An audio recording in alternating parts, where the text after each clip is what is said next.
ਇਸ ਵਕਤ ਜੀ ਅਸੀਂ ਇਸਲਾਮਾਬਾਦ 에ਅਰਪੋਰਟ ਤੇ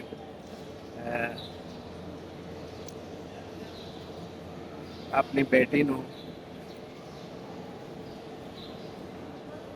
ਛੱਡਣ ਆਏ ਆ, ਕਿਉਂਕਿ ਉਹ ਆਲਾ ਤਾਲੀਮ ਵਾਸਤੇ ਚਾਈਨਾ ਗਈ ਹੈ। ਅੱਲਾਹ ਤਾਲਾ ਨੇ ਮਿਹਰਬਾਨੀ ਉੱਤੇ ਕੀਤੀ, ਉਹਨੇ ਜਿਹੜੀ ਮਿਹਨਤ ਕੀਤੀ ਉਹਦਾ ਉਹਨੂੰ ਸਿਲਾ ਮਿਲਿਆ ਔਰ ਮਜ਼ੀਦ ਤਾਲੀਮ ਵਾਸਤੇ ਉਹ ਚਾਈਨਾ ਚਲੀ ਗਈ।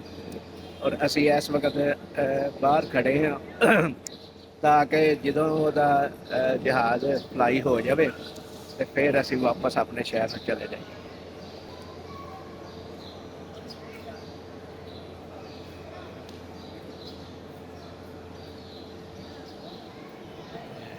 ਇਹ ਸਾਡੇ ਬੱਚੇ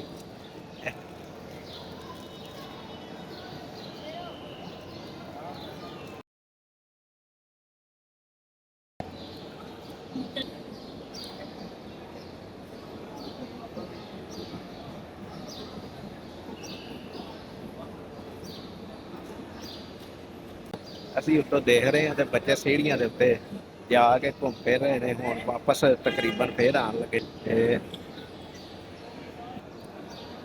ਇਹ ਵਾਪਸ ਆ ਰਹੇ ਨੇ।